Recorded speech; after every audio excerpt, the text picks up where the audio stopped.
Hello students, welcome to Jayashree teaching class.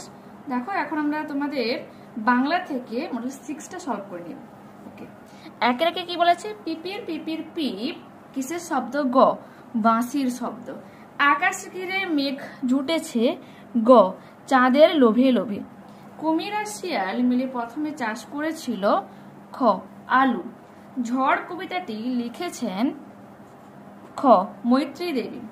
মুকুট হয়ে ঝাঁক বেঁধেছে লক্ষ হীরার মাছ। বাঘের থাবা থেকে ধনাইকে বাঁচালো, গ, তবলা গাছ। যে শব্দগুলি দিয়ে স্ত্রী বা পুরুষ উভয়কেই বোঝানো হয় তাকে কি বলবো আমরা? গ, উভয় লিঙ্গ। মধুর চাক খুঁজে পাওয়ার পন্থাটা লেখো। দেখো তো তোমরা এখান থেকে এতখানি করে নিও। আচ্ছা, প্রশ্ন কি বলেছে? সন্ধ্যা হলে মায়াতরু কি করতো? দেখো, সন্ধে হলে মায়াতরু ভূতের মতো দুহাত উপরে তুলে দিয়ে নাচতে শুরু করত। পরবর্তী প্রশ্ন কি বলেছে? ব্যাংক স্বেচ্ছায় বৃষ্টি আনার কাজে যুক্ত হয়ে ভগবানকে কি জিজ্ঞাসা করবে বলে ঠিক করল। তো এটা তোমাদের দেখাচ্ছি।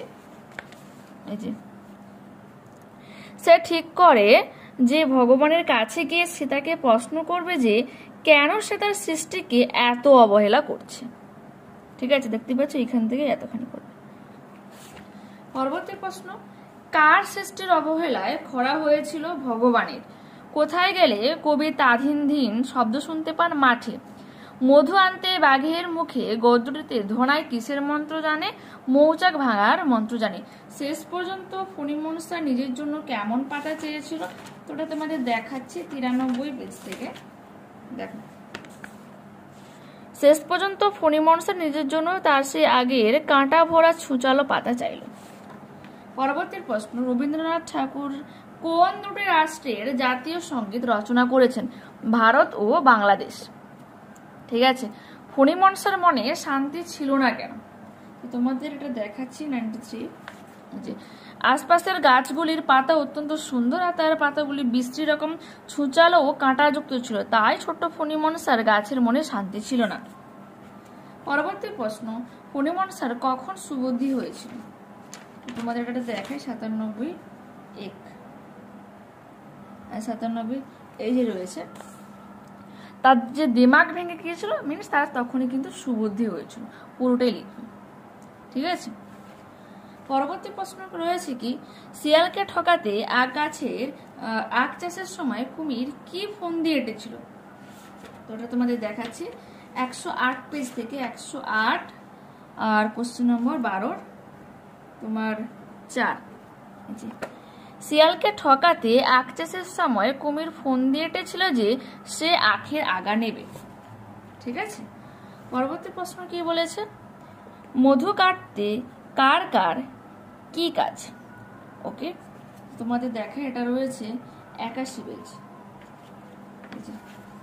মধু কাটার জন্য 3 জন লোকের মধ্যে প্রথমজন চট মুড়ি দিয়ে গাছে উঠে কাস্তে দিয়ে চাক কাটে।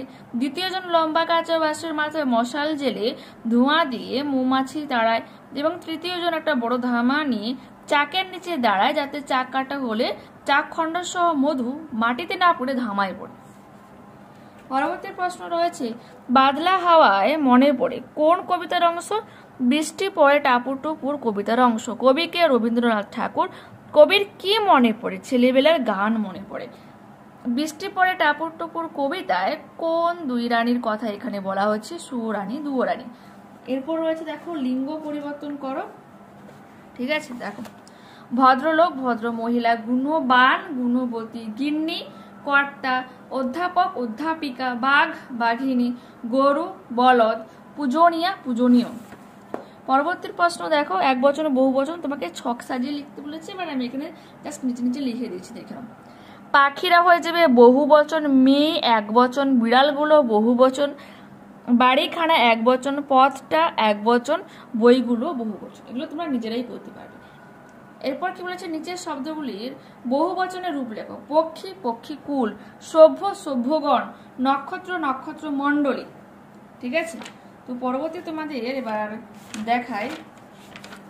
দেখাচ্ছে 191 পেজ। গরমের ছুটি কেমন কাটালে তা জেনে বাবাকে লেখো। এখানে বইতে দেখো পেয়ে যাবে যে তোমার ভাইকে চিঠি লেখার কথা বলা হচ্ছে। তো তুমি যেখানে থাকছো সেখানে তোমার ঠিকানাটা লিখবে। তো এখানে যে স্নেহের পবিত্র রয়েছে না, ওখানে তোমরা কি লিখবে, শ্রী চরণেশু বাবা বলবে। ঠিক আছে, এরপর লিখবে যে গতকাল তোমার চিঠি পেলাম, গরমের ছুটিটা তুমি খুব আনন্দে কাটিয়েছো জেনে খুব ভালো লাগলো।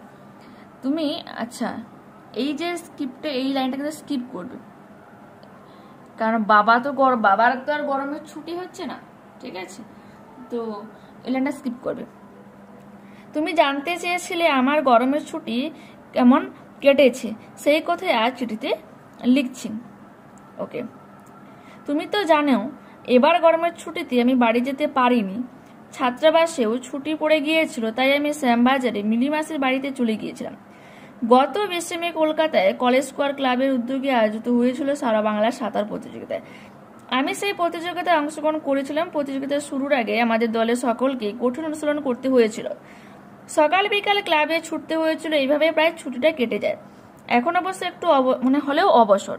প্রতিযোগিতা শেষ, আমি 3য় স্থান অধিকার করেছি। আজ এখানে শেষ করছি, তুমি ভালো থেকো। মন দিয়ে পড়াশোনা করাকে স্কিপ করবে। ঠিক আছে, আমার শ্রদ্ধা ভালোবাসা নিয়েও এটা লিখবে। ইতি বলে তোমার পুত্র, বা তুমি যদি ছেলে হও তো পুত্র, মেয়ে হলে পূর্ণা লিখবে। বলে তোমার বাবা যেখানে থাকে তোমার বাবার পুরো নামটা লিখবে। প্রযত্নে জিনিস তোমার দাদুর নাম এখানে লিখবে, গ্রাম, জেলা আর পিনকোড অবশ্যই দিবে, ডাক টিকিট বক্সের মধ্যে কিন্তু লিখবে। ঠিক আছে, ওকে, তো এখানে এই মডেলটা আমরা কমপ্লিট করলাম। নেক্সট ক্লাসে আবারও দেখা হচ্ছে। ওকে, বাই।